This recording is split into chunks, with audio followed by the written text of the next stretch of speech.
जैसे कोई मनुष्य अपने पुराने वस्त्र त्याग कर नए वस्त्र धारण करता है, वैसे ही आत्मा भी जर्जर शरीर को छोड़कर नया शरीर ग्रहण करती है। शरीर नश्वर है, पर आत्मा सनातन, अजन्मा और अविनाशी है। गरुड़ जी ने कहा, प्रभु यदि आत्मा अमर है तो मृत्यु के समय जो पीड़ा होती है वह कैसी होती है? क्यों कोई व्यक्ति शांति पूर्वक प्राण त्याग देता है और कोई अत्यंत कष्ट सहता है? श्री कृष्ण बोले, हे गरुड़, ये सब उसके कर्मों पर निर्भर है।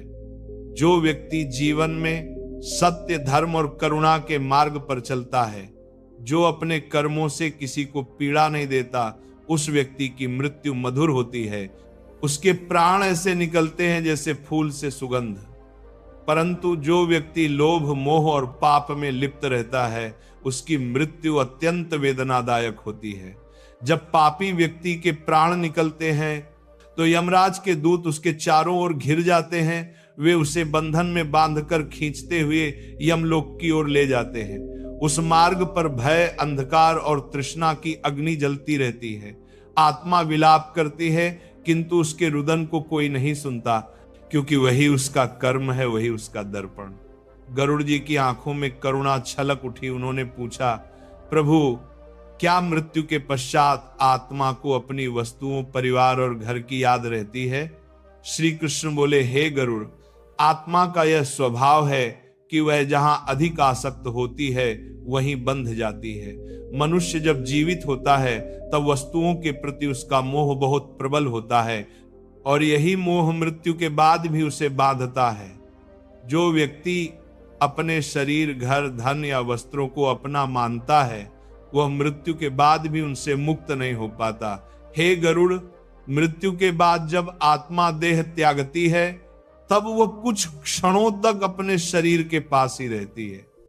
वो अपने प्रियजनों को विलाप करते देखती है, अपनी वस्तुओं को इधर उधर जाते हुए देखती है, पर कुछ कर नहीं पाती।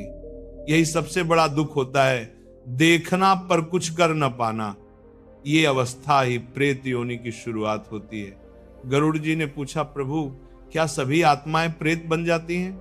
श्री कृष्ण बोले, नहीं गरुड़, जो आत्माएं अपने कर्मों से पवित्र होती हैं वे यमलोक में धर्मराज के समीप जाती हैं, जहां उनके कर्मों का लेखा जोखा होता है।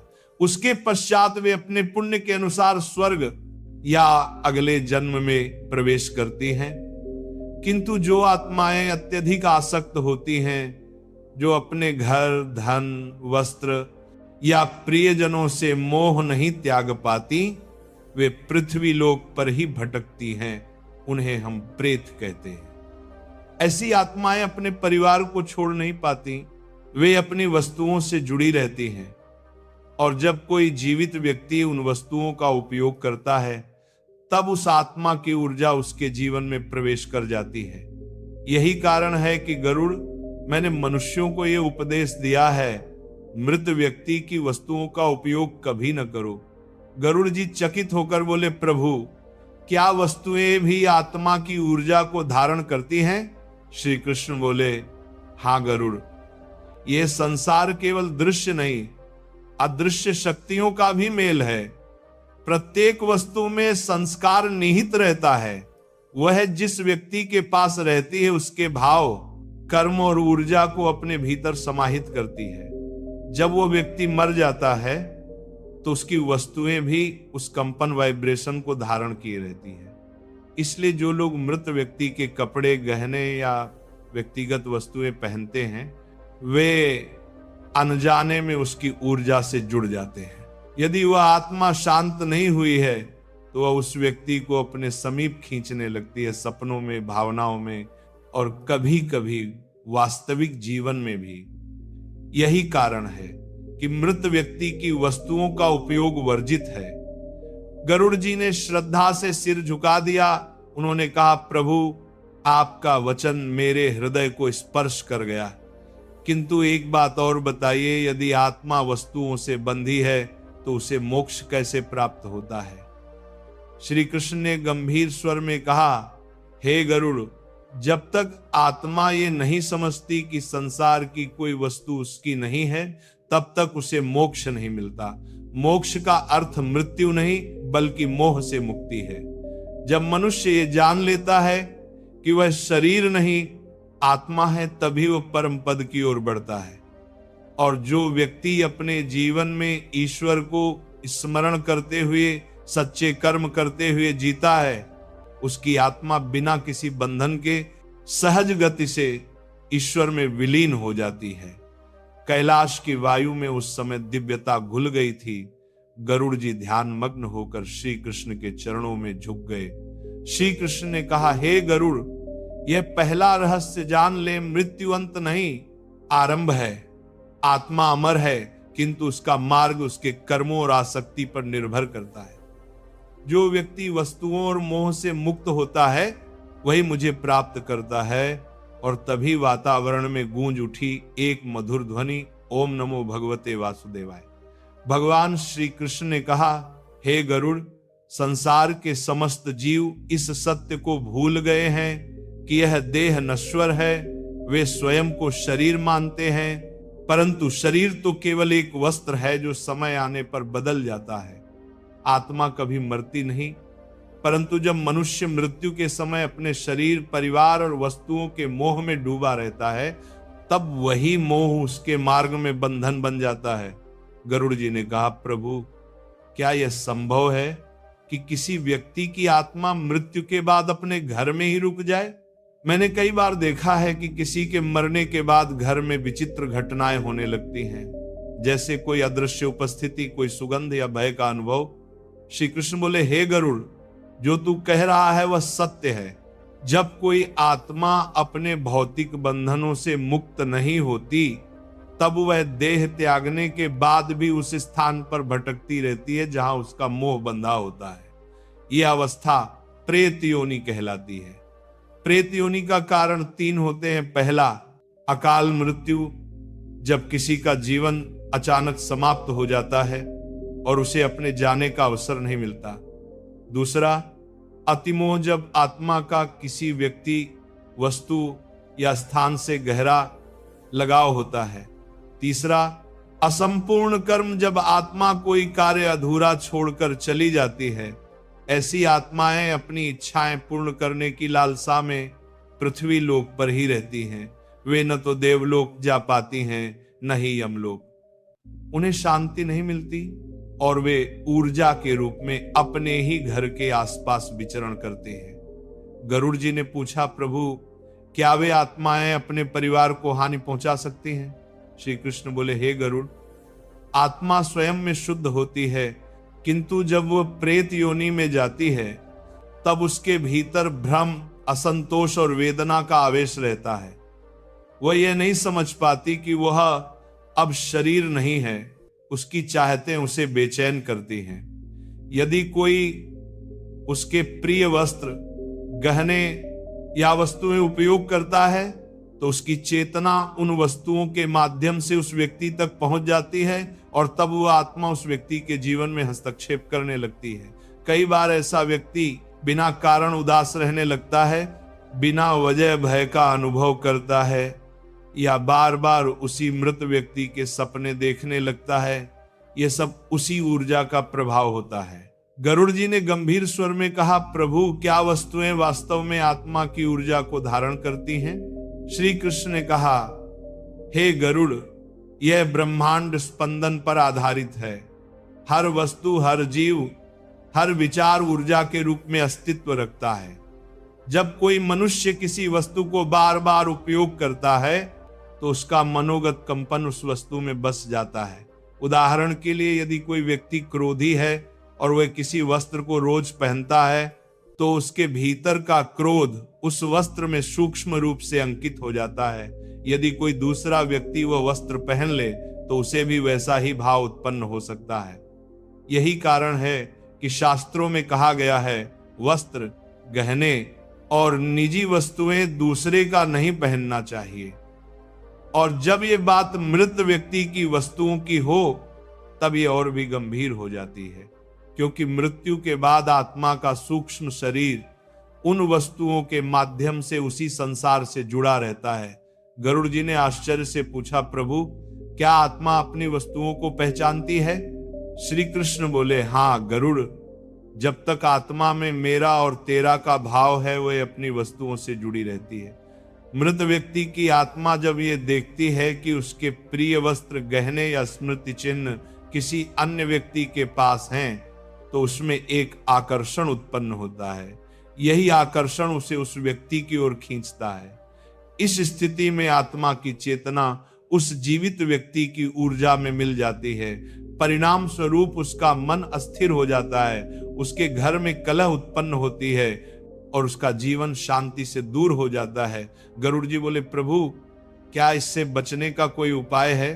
श्री कृष्ण बोले, हे गरुड़, उपाय है दान और प्रार्थना। जब किसी की मृत्यु हो जाती है तो उसके प्रिय वस्त्रों, गहनों या वस्तुओं को उपयोग में लेने की बजाय दान कर देना चाहिए। जब हम उसे दान करते हैं तब वो वस्तु उस आत्मा से विमुक्त हो जाती है, क्योंकि दान का अर्थ होता है त्याग और त्याग का अर्थ होता है मुक्ति। जो व्यक्ति मृत आत्मा की वस्तुओं का दान करता है वह उस आत्मा को शांति प्रदान करता है, और यदि वह दान किसी जरूरतमंद ब्राह्मण या मंदिर में किया जाए तो वह पुण्य आत्मा को परम पद तक पहुंचा देता है। फिर श्री कृष्ण ने गरुड़ जी की ओर देखकर कहा, लेकिन हे गरुड़, यह भी ध्यान रख, केवल वस्तुओं का दान नहीं, भाव का दान आवश्यक है। यदि मनुष्य किसी वस्तु को दान तो करे परंतु भीतर से मोह न छोड़े तो वह आत्मा फिर भी बंधन में रहती है। गरुड़ जी ने पूछा, प्रभु यदि कोई व्यक्ति अपने मृत प्रियजन की याद में उसकी वस्तुएं अपने पास रखे तो क्या यह भी अशुभ है? श्री कृष्ण ने उत्तर दिया, हे गरुड़, यदि वह वस्तुएं केवल स्मृति के रूप में रखी जाएं और उनमें आसक्ति न हो तो वे हानिकर नहीं, किंतु यदि मनुष्य प्रतिदिन उन्हें देखकर दुखी हो, विलाप करे या उनमें भावनात्मक लगाव बनाए रखे तो वह आत्मा की शांति में बाधक बनता है। ये संसार प्रवाहमय है, जो आया है उसे जाना है। मृत व्यक्ति को याद रखना श्रद्धा है, किंतु उसकी वस्तुओं से मोह बनाए रखना बंधन है। श्रद्धा मोक्ष की ओर ले जाती है और मोह पुनर्जन्म की ओर। गरुड़ जी ने सिर झुकाकर कहा, प्रभु अब मैं समझ गया कि मृत व्यक्ति की वस्तुएं क्यों नहीं रखनी चाहिए, लेकिन कृपा करके ये भी बताइए कि कौन सी वस्तुएं विशेष रूप से वर्जित हैं। श्री कृष्ण मुस्कुराए। उन्होंने कहा, हे गरुड़, तूने जो पूछा है उसका उत्तर बड़ा गूढ़ है। 3 वस्तुएं ऐसी हैं जिनसे मृत आत्मा की चेतना अत्यधिक जुड़ी रहती है। उनका उपयोग जीवित व्यक्ति के लिए अत्यंत हानिकारक होता है। पहली वस्त्र कपड़े, दूसरी आभूषण गहने, तीसरी समय का प्रतीक घड़ी या अन्य निजी वस्तु। ये तीनों वस्तुएं उस आत्मा की जीवन ऊर्जा को अपने भीतर समाहित करती हैं। जो इन्हें पहनता या उपयोग करता है वह अनजाने में मृत आत्मा की स्पंदन रेखा से जुड़ जाता है। इससे न केवल उसका मानसिक संतुलन प्रभावित होता है बल्कि उसके घर की ऊर्जा भी अस्थिर होने लगती है। गरुड़ जी ध्यानपूर्वक सुन रहे थे। श्री कृष्ण ने आगे कहा, हे गरुड़, मृत्यु के पश्चात आत्मा तब तक शांति नहीं पाती जब तक उसकी प्रिय वस्तुएं सांसारिक जगत में उसके नाम से जुड़ी रहती है। इसीलिए यदि कोई मनुष्य सच्चे भाव से अपने प्रियजन की आत्मा को शांति देना चाहता है तो उसे उसकी वस्तुओं को दान करना चाहिए, जल में प्रवाहित करना चाहिए या पवित्र अग्नि में अर्पित कर देना चाहिए। और सबसे महत्वपूर्ण, उस आत्मा के लिए पिंडदान, श्राद्ध और नारायण बलि जैसे संस्कार अवश्य करवाने चाहिए। ये संस्कार आत्मा को उसके अगले मार्ग की दिशा देते हैं। गरुड़ जी ने दोनों हाथ जोड़कर कहा, प्रभु आपके वचनों ने मेरे हृदय का अंधकार दूर कर दिया। अब मुझे यह समझ में आया कि मृत्यु के बाद भी मनुष्य अपने कर्मों और मोह से कैसे बंधा रहता है। श्री कृष्ण ने करुणा से कहा, हे गरुड़, ये समझ ले, जो मृत्यु से पहले ही अपने मोह का त्याग कर लेता है वह मृत्यु के बाद कभी भटकता नहीं। इसलिए जीवन में ही अपने मन को वस्तुओं से नहीं परमात्मा से जोड़ ले, क्योंकि जो मुझसे जुड़ जाता है वह कभी पुनर्जन्म नहीं लेता। यह कहकर श्री कृष्ण कुछ क्षण मौन हो गए। वातावरण में दिव्यता छा गई, मंद वायु बहने लगी। गरुड़ जी का हृदय भाव विभोर हो उठा।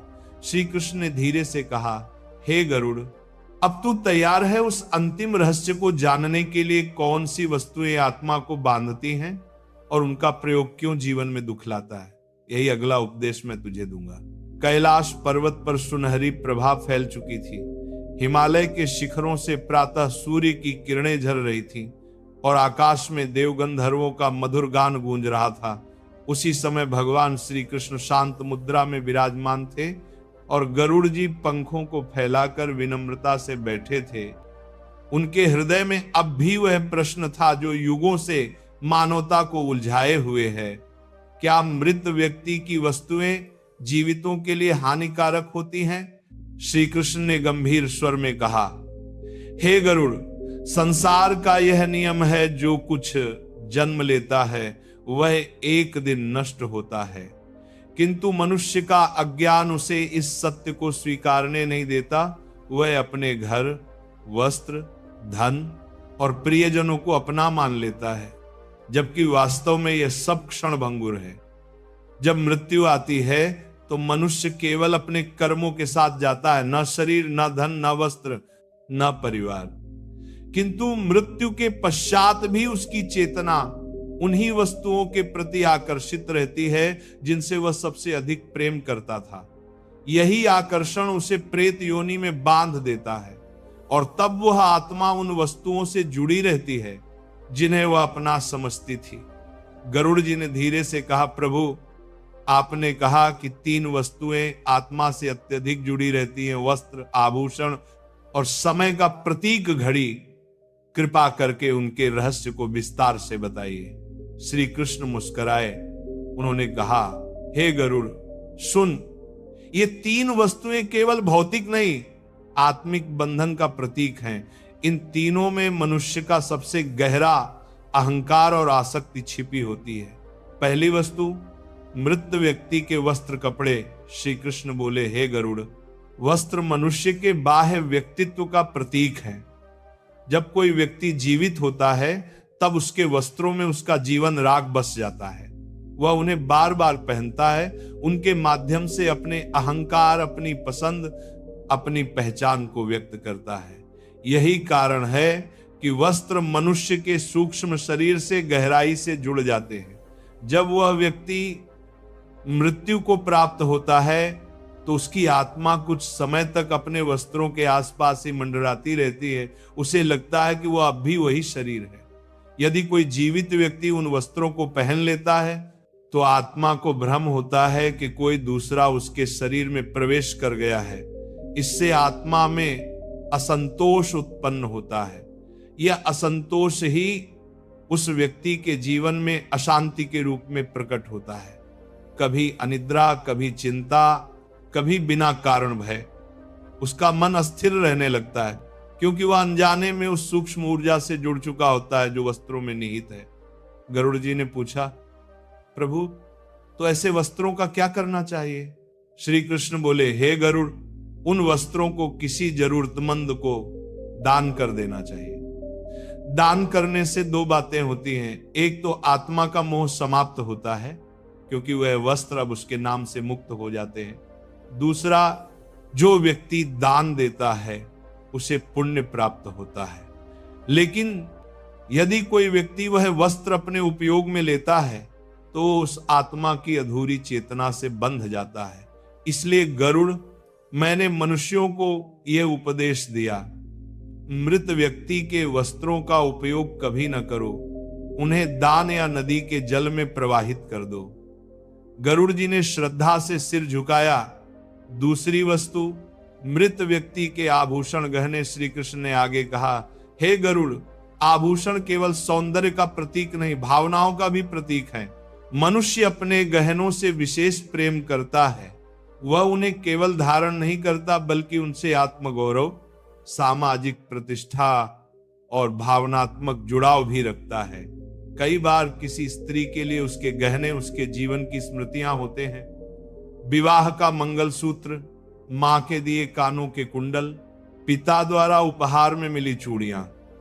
जब वह स्त्री संसार से विदा होती है तब उसकी आत्मा का एक भाग उन गहनों में स्थिर रहता है। यदि कोई और व्यक्ति वे गहने पहन ले तो वह आत्मा उस व्यक्ति के समीप खींचने लगती है, क्योंकि आत्मा सोचती है ये तो मेरी वस्तु है। वह अपने स्वत्व के भाव में उस जीवित व्यक्ति की ऊर्जा से मिल जाती है और तब वह व्यक्ति बिना कारण उदास, थका हुआ या भयभीत रहने लगता है। कई बार उसके शरीर में भी वो पीड़ा महसूस होती है जो मृत व्यक्ति ने अपने अंतिम समय में झेली थी। गरुड़ जी ने कहा, प्रभु यह तो अत्यंत गूढ़ रहस्य है, तो क्या गहनों को भी दान करना चाहिए? श्री कृष्ण बोले, हाँ गरुड़, गहनों का भी वही नियम है। उन्हें या तो किसी मंदिर में दान कर देना चाहिए या उन्हें पिघलाकर नए रूप में ढाल देना चाहिए, क्योंकि जब तक वे गहने उसी रूप में रहेंगे तब तक आत्मा उनसे जुड़ी रहेगी। लेकिन जब वे गहने रूप बदल लेते हैं, जैसे सोना गलकर नया आभूषण बन जाए, तब आत्मा का संबंध टूट जाता है। इसीलिए जो मनुष्य अपने मृत प्रियजन की आत्मा को शांति देना चाहता है वह उसके गहनों को पुनः उपयोग में न लाए, बल्कि उन्हें दान या परिवर्तन के मार्ग से मुक्त कर दे। यही सच्ची श्रद्धांजलि है। तीसरी वस्तु, मृत व्यक्ति की घड़ी या समय का प्रतीक। श्री कृष्ण बोले, हे गरुड़, तीसरी वस्तु है घड़ी या वह वस्तु जो समय का प्रतीक हो। यह रहस्य बहुत कम लोग जानते हैं। हर व्यक्ति का जीवन समय से बंधा है। उसकी हर सांस, हर पल, हर कर्म घड़ी की सुइयों की तरह एक निश्चित लय में चलता है। जब मृत्यु आती है तब वह घड़ी थम जाती है और उसी क्षण व्यक्ति का जीवन काल समाप्त हो जाता है।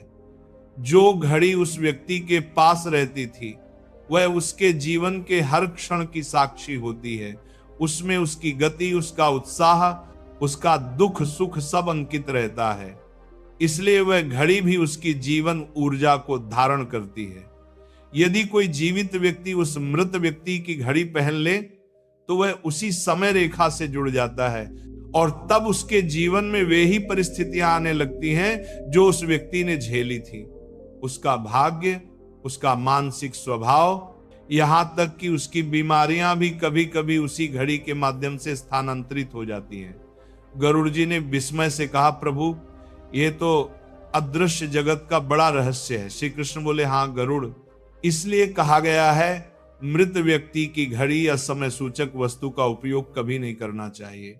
ऐसी वस्तु को पवित्र जल में प्रवाहित करना उत्तम होता है या उसे किसी दान योग्य रूप में छोड़ देना चाहिए, क्योंकि घड़ी उस व्यक्ति के जीवन काल की सीमाओं को अपने भीतर समेटे होती है।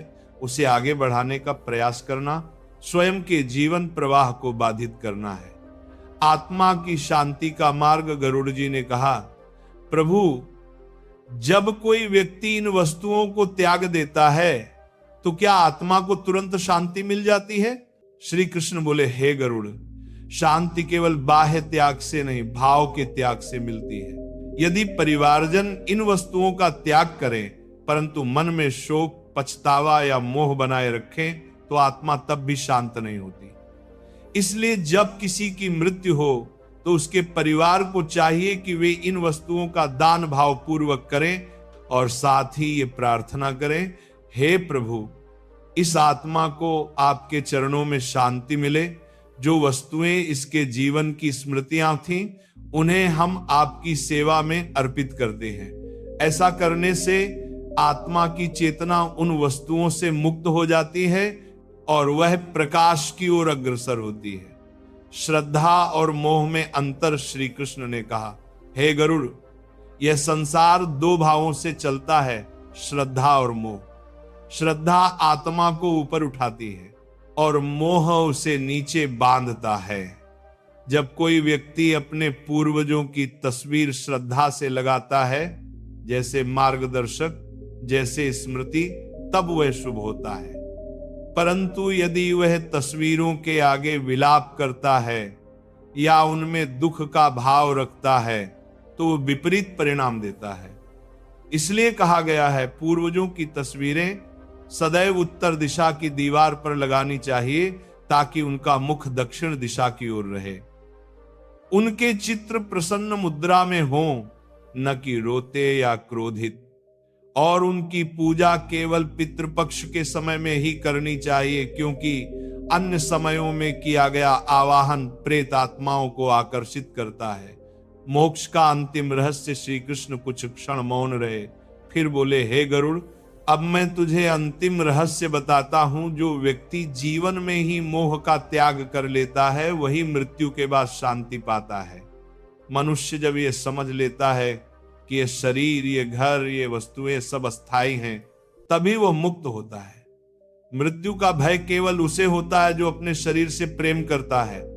जो आत्मा को जान लेता है, उसे मृत्यु भी मित्र लगती है। इसीलिए गरुड़ मनुष्य को चाहिए कि वह जीवित रहते हुए अपने जीवन में दान, करुणा और ईश्वर स्मरण को स्थान दे। क्योंकि जब मनुष्य ईश्वर में लीन हो जाता है, तब न उसके लिए मृत्यु होती है न पुनर्जन्म।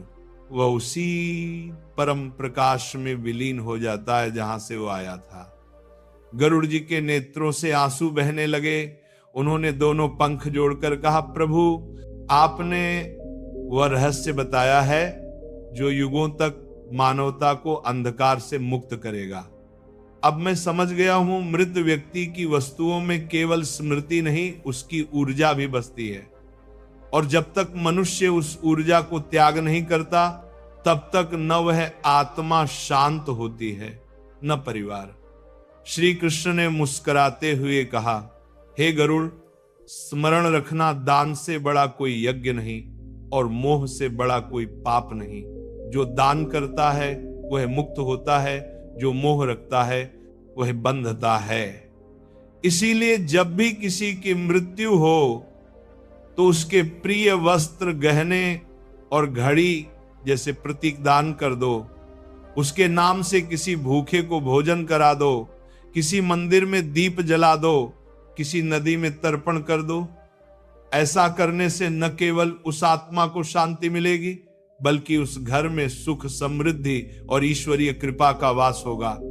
ये कहकर श्री कृष्ण ने अपना करकमल उठाया। क्षण भर में आकाश में दिव्य प्रकाश फैल गया। देव गंधर्वों ने पुष्प वृष्टि की। वातावरण में गूंज उठी दिव्य वाणी, यह मोहम त्यजति समुक्तः, यह दानम करत सधन्यः, यह ईश्वरम स्मृति सचिरम आनंदम प्राप्नोति। जो मोह त्यागता है वही मुक्त होता है, जो दान करता है वही धन्य होता है, और जो ईश्वर का स्मरण करता है वही अनंत आनंद को प्राप्त करता है। गरुड़ जी ने आंसुओं से भीगे नेत्रों से भगवान के चरणों में प्रणाम किया। श्री कृष्ण ने कहा, हे गरुड़, अब जा, ये ज्ञान पृथ्वी पर फैला दे, ताकि मनुष्य केवल शरीर से नहीं, आत्मा से जीना सीखे। वह मृत्यु से न डरे, बल्कि उसे समझे मृत्यु अंत नहीं, एक पवित्र यात्रा है। वह क्षण दिव्यता से भर गया। कैलाश की वायु सुगंधित हो उठी और समस्त ब्रह्मांड में गूंज उठी एक मधुर ध्वनि, जय पितृदेव, जय श्री कृष्ण।